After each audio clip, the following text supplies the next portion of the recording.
Hello mes privilégiés, j'espère que vous allez bien. Ici, je vais vous parler de 3 idées de business que vous pouvez faire pendant l'année scolaire. 3 idées de business qui vous permettront en fait d'implémenter, d'être riche, d'être millionnaire, oui. Ces 3 idées de business vous permettront de générer des revenus chaque mois, au minimum 100 000 chaque mois. Ces 3 idées de business que je vais vous parler. Donc, on se retrouve après le jingle.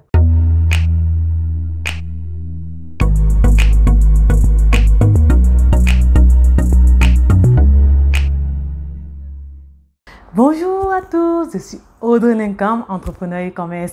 J'aide des personnes à avoir une source de revenus au travers des réseaux sociaux. Je suis auteur du livre Femme de valeur, née pour briller. Et aujourd'hui, je vais vous parler de 3 idées de business que vous avez implémentées qui vont vous donner des revenus stables chaque mois. Donc, écoutez la vidéo jusqu'à la fin. Et surtout, abonne-toi et like la vidéo et partage autour de toi. Le premier idée de business ici que j'aimerais vous parler, c'est quoi?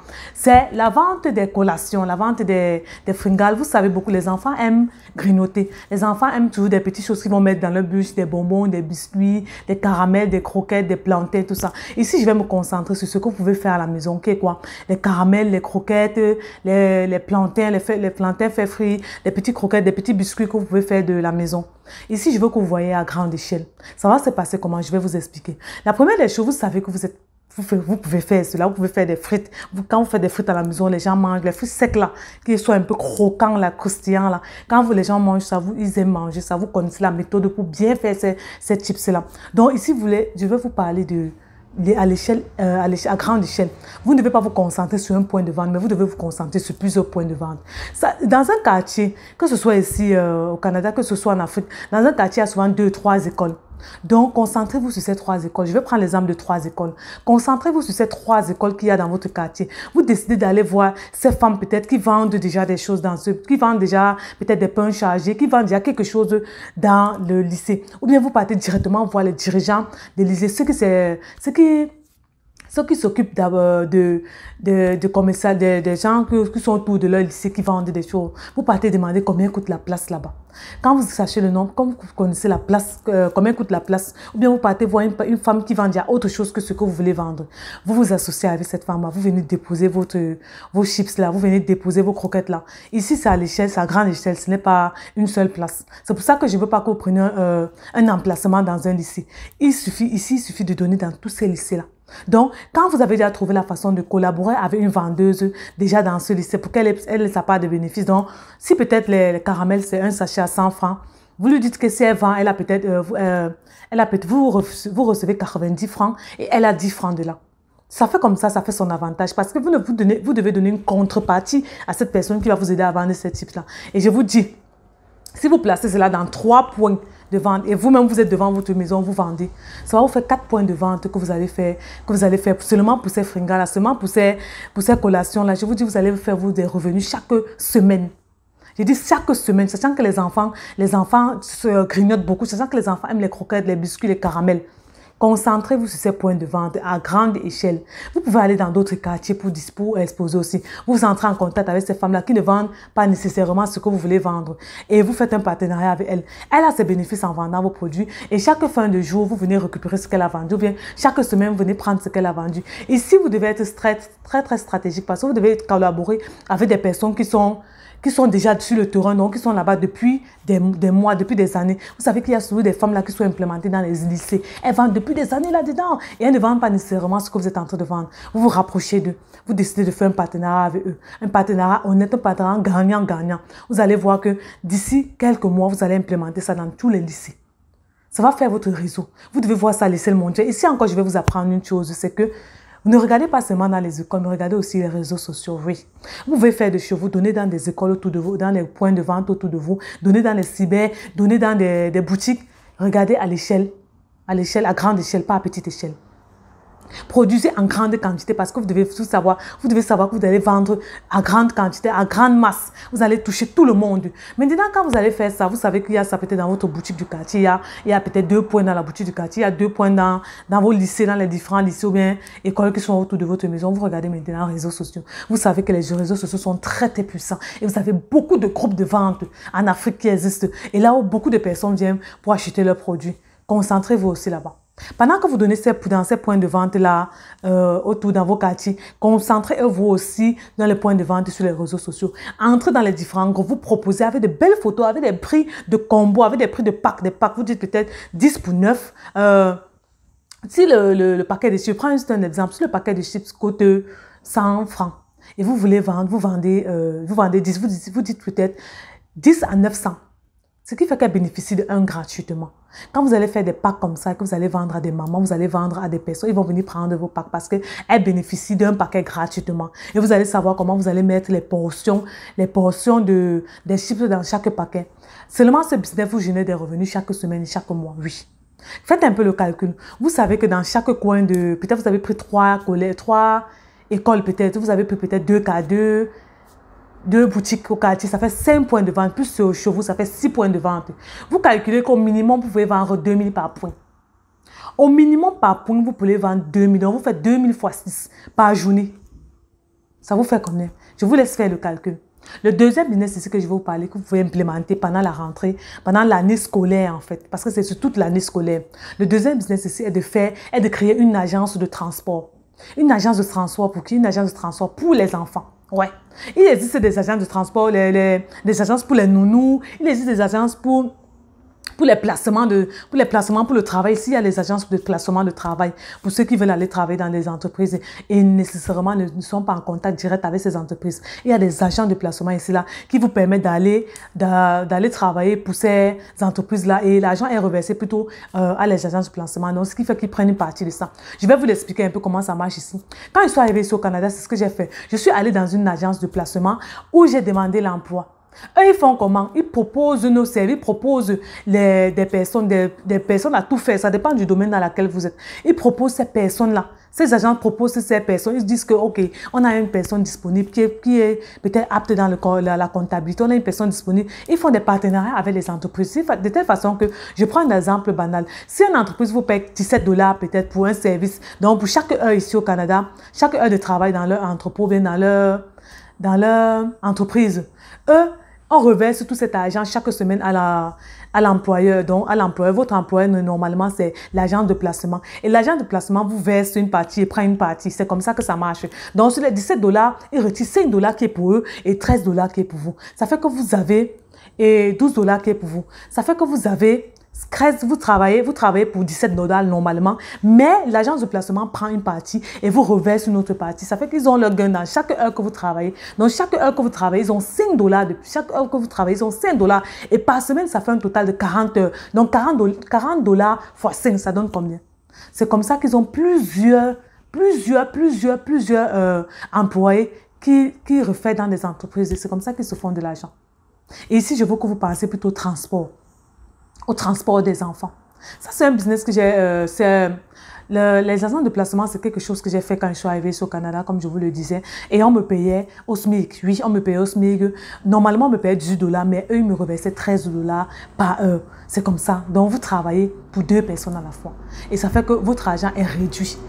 Et ça, ce sont des agents de placement que vous devez penser à créer même en Afrique. C'est très, très important. En Afrique, ce que vous allez faire, c'est quoi? Ici, je veux que vous vous concentrez sur les agents de placement pour les transports des enfants, pour l'école. Vous savez que beaucoup de parents, souvent, arrivent en retard au travail parce qu'ils ont eu le temps d'aller déposer leurs enfants à l'école. C'est pénible. Personnellement, moi, j'ai pris un service quand j'étais encore en Afrique. J'ai pris un service d'un taximan qui prenait mon fils à la maison, qui partait le déposer à l'école et qui partait le prendre à l'école et le déposer à la maison. Pour moi, c'était sécurisé. Surtout que la personne était très gentille et il savait son travail. Il aimait les enfants en plus de ça. C'était un papa. Et vraiment, son service a été impeccable. Je n'ai pas retrouvé quelque chose à redire. Souvent, il donnait même des petits biscuits, payait même des petits biscuits quand il partait chercher les enfants à l'école. C'était vraiment... J'ai aimé en fait son service avec ce monsieur. Et je veux que vous pensez à ça, mais à grande échelle. Vous vous dites que ok, vous entrez en collaboration avec les taximans dans la ville. Ici, là, vous devez faire très, très attention parce que tout le monde n'est pas vrai. Tout le monde n'est pas bon. Ici, c'est surtout pour les taximans. Quand vous connaissez, vous êtes dans un réseau de taximans, vous faites déjà le taxi et vous voulez élargir cela pour les enfants. Vous voulez élargir cela pour aider les mamans peut-être à transporter les enfants d'une école à une autre, à la maison. Vous devez voir ça à grande échelle. Vous partez dans votre réseau de taximans avec des personnes que vous connaissez, vous maîtrisez ces personnes-là parce que vous allez aller prendre des enfants des personnes. C'est très, très important que vous puissiez connaître ces personnes que vous allez engager pour faire ce travail-là. Ici, ce sera quoi? Allez rencontrer des personnes dans votre réseau de transport, de taximan ou bien dans votre réseau de motoman, les gens qui font le moto. Vous partez, vous regardez peut-être 5 personnes, vous connaissez, ils sont fiables, ils sont honnêtes, ils ont la crainte de Dieu, ils font des choses bien. Vous savez que s'ils transportent l'enfant de quelqu'un, ils vont bien transporter de l'enfant de l'école jusqu'à la maison et de la maison jusqu'à l'école. Quand vous connaissez comme ça, vous prenez d'abord 5 transporteurs, donc 5 taximans ou bien 3 taximans si vous voulez un départ. Vous partez, vous faites des contrats avec eux. Ok, je vous amène des enfants, donc je vous propose des enfants que vous allez aller déposer et en contrepartie, je vous donne une partie de des revenus. Et chaque semaine ou chaque mois, vous payez ces personnes. Je prends l'exemple, pour ma part, je payais 10 000 par mois à ce monsieur. C'était pas une agence, donc c'est moi qu'il avait trouvé, je payais 10 000 par mois.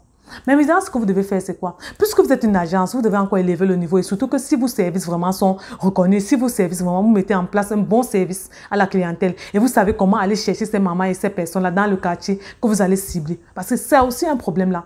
Vous devez connaître le quartier. Vous devez cibler les quartiers exacts là où vous allez transporter, là où vous allez trouver des mamans, des familles en fait qui ont besoin de transport pour les enfants. Vous devez maintenant cibler vos contacts, vos taximans, vos motomans, même si vous n'êtes pas, mais vous connaissez peut-être dans votre famille, il y a 2, 3 taximans. Vous pouvez créer cette agence de transport pour les enfants. Quand vous avez déjà trouvé les différents parents, ce que vous allez faire ici pour trouver les parents qui ont besoin de transporter leurs enfants, c'est quoi? Avec les affiches. Ici, vous allez prendre des affiches. Ici, il n'y a pas de honte, hein? Il n'y a pas de honte dans le business. Vous allez cogner sur chaque porte. Bonjour madame, je suis telle agence de placement pour le transport des enfants. J'aimerais vous présenter mes services. Vous donnez d'abord la fiche que vous avez produit, dont le flyer que vous avez produit et vous parlez de vos services. Oui, nous sommes nouvellement créés. Vous expliquez pourquoi vous faites cela, pourquoi vous voulez les aider en fait à transporter leurs enfants. Vous expliquez aussi vous expliquez ici, en fait, ce qui est très important et que les parents veulent savoir, ils veulent savoir la moralité, en fait, des transporteurs que vous allez engager. Donc, vous les expliquez, ce sont des transports, les taximans que je connais personnellement, ils ont déjà fait ça vous vantez, en fait, vos taximans, pour qu'on puisse vous faire confiance. Maintenant, ce que vous allez faire, c'est quoi? Dès que vous allez trouver des parents, vous avez trouvé des taximans. Maintenant, il faudrait que vous signiez des bons, vous faites des contrats avec ces taximans et vous signez des bons avec les parents. De telle façon, quand le taximan vient prendre l'enfant, il signe une décharge. Quand il vient déposer l'enfant, il signe une décharge. Ça prouve qu'il est venu prendre l'enfant et qu'il est venu déposer l'enfant. Et chaque mois, vous collectez ces décharges-là. C'est comme ça que vous travaillez là-dessus. Ok, il est parti déposer l'enfant tant, ce temps-là. Et vous payez le transporteur, vous payez le taximan en fonction de son travail, son service. Des contrats est très, très important ici. Là. Vous ne faites pas des choses comme des aveugles, comme des bêtes là, dans votre entreprise parce que c'est très important. L'honnêteté ici va primer. Si vous n'êtes pas honnête et si vous ne faites pas les choses dans la transparente, aucun parent ne va vouloir laisser ses enfants pour que vous puissiez prendre la charge de transporter ses enfants. Vous trouvez 5 taximans pour un début comme ça. Vous connaissez le nombre de temps que le taximan doit prendre pour aller prendre l'enfant à l'école et pour déposer. Le nombre de temps qu'il prend l'enfant à la maison pour déposer à l'école. Vous connaissez ce temps-là. Vous calculez chaque fois quand il vient déposer l'enfant, il signe une décharge, il signe l'heure à laquelle il a pris l'enfant, l'heure à laquelle il a déposé l'enfant. Je vous dis, avec ce genre de traçabilité que vous allez faire dans votre entreprise pour le transport des enfants, pour l'école, sans vous mentir, vous allez réussir votre business. Ça va vous générer des revenus chaque mois. Et si vous devez aussi voir, vous ne devez pas seulement voir de bouche à oreille, vous devez aussi parler sur les réseaux sociaux. Oui, c'est comme ça que vous allez aussi trouver des personnes, des femmes qui ont besoin de ce service-là. Je vous dis, plusieurs mamans ont besoin de ce service-là. Et ici, vous allez gagner en faisant ce service. Donc, prenez cela en compte et établissez peut-être un business plan par rapport à ce business. Vous avez besoin d'établir un business plan, sinon vous n'allez pas réussir ce business. Maintenant, le troisième business ici que je vais vous parler, c'est quoi? C'est le business d'avant des chaussures et des sacs. Ici, je vais surtout spécifier pour les anglophones. Pourquoi? Parce que les anglophones ont un style de cartable qu'ils portent. Les anglophones ont un style de chaussures, couleur de chaussures qu'ils portent. Les anglophones portent des chaussures noires. Les anglophones portent des cartables, pas des sacs à dos. Donc, leur sac à dos est différent des sacs à dos normaux des autres enfants. Vous devez vous spécifier dans ça. Vous vous rapprochez en fait des écoles anglophones. Vous savez là où vous allez prendre les cartables. Vous savez que vous connaissez comment marche l'application Alibaba. Vous savez que dans l'application Alibaba, vous connaissez comment vous allez trouver un bon fournisseur. Vous connaissez comment vous allez dialoguer avec le fournisseur. Vous connaissez comment vous allez transporter les marchandises à grande échelle pour que ça puisse arriver dans votre localité. Quand vous avez déjà à ce point-là, vous partez dans chaque école anglophone, vous commencez à déposer vos services. Tout doit être bien détaillé pour que la personne puisse savoir, pour que le directeur, en fait, puisse connaître qu'il a sa contrepartie là-dedans, ne fait rien pour rien. Si le directeur a sa contrepartie dans ce que vous allez mettre, que vous avez dit, vous mettez des flyers là-dessus, chaque fois qu'une personne va venir s'inscrire, il va référer votre entreprise pour les sacs et les chaussures. Il va référer votre entreprise même pour les tenues, pour celles-là qui connaissent coudre et qui ne savent pas comment il agit leur clientèle. Voici un business que vous devez faire. Et ça, c'est tout au long de la rentrée. Tout au long de la rentrée, tout au long de l'année scolaire, vous savez que les mamans changent souvent des cartables, les mamans changent souvent des sacs d'école de leurs enfants. Ciblez dans votre quartier ou bien dans votre ville 5, je dis ici, juste 5 écoles anglophones que vous allez prendre en compte. Vous allez aller là-bas négocier avec les directeurs. Vous allez donner leur contrepartie. Ok, si vous amènez tel nombre de clients, ils ont tel nombre de contreparties, ils ont telle somme d'argent qu'ils vont recevoir. Quand vous allez définir cela, vous allez faire un business plan, vous partez devant eux comme une entreprise. Comme un entrepreneur qui sait où il va, comme un entrepreneur qui a une vision, qui établit son business plan, je vous dis. Et si la contrepartie est très bonne, et s'il n'y a pas encore une personne qui fait cela, je vous dis, vous aurez votre marché. Et vous avez 5 écoles que vous faites comme ça. Ça vous génère des revenus chaque mois. Ça vous génère des revenus chaque mois. Vos revenus seront plus générés pendant la rentrée. C'est votre business de la rentrée que vous pouvez faire comme ça. Voici 3 business que je vous ai donnés. Premier business, c'est la vente des chips à grande échelle. Deuxième business, c'est le transport des enfants à grande échelle dans votre ville. Troisième business, c'est la vente des chaussures, des cartables et des chaussures pour les anglophones. 3 business que vous n'avez pas peut-être pensé et que vous négligez peut-être qui peuvent vous donner des revenus chaque mois. Si vous décidez de vous implémenter dans ces 3 business, vous allez voir des revenus stables chaque mois. Vous ne faites pas les choses au hasard. Écrivez votre vision. Écrivez votre business plan. Écrivez ce que vous voulez voir arriver d'ici 1 mois, d'ici 2 mois, d'ici 5 mois par rapport à ce business-là. Je vous dis, quelqu'un qui commence simplement avec 50 000 réussit à faire ce business-là. Quelqu'un qui commence simplement avec 100 000 réussit à mettre ce business en place. Tout ici, c'est la stratégie. Tout ici, c'est comment vous allez travailler avec vos différentes collaborations. Ici, c'était Audrey Nenkam, entrepreneur et commerce. Et je vous parlais de 3 business que vous devez implémenter. Si vous avez des questions concernant ces projets que vous voulez mettre, que ça vous intéresse de faire ces idées, ces business-là dans votre quartier, dans votre ville où vous êtes, contactez-moi juste, écrivez-moi et je pourrais vous aider à travailler ce business-là. Je pourrais vous aider à implémenter ce business-là en place. Comme vous le savez, je suis entrepreneur et commerce. J'aide des personnes à avoir une source de revenus au travers des réseaux sociaux. Et j'ai plusieurs formations que je donne. Et aussi l'accompagnement vers la finalisation de votre projet est un des business que je donne. Donc, je serai apte à vous aider à mettre ce business en place. Sur ce, je vous dis bye. Et surtout, n'oubliez pas de vous abonner, de cliquer sur la cloche de notification pour ne pas manquer de mes vidéos parce que les idées de business, j'ai commencé à le faire et je vais continuer à le faire. Il y aura les idées de business pour les mamans, les idées de business pour les jeunes. Donc, reste scotché sur cette page, sur cette chaîne. Bye.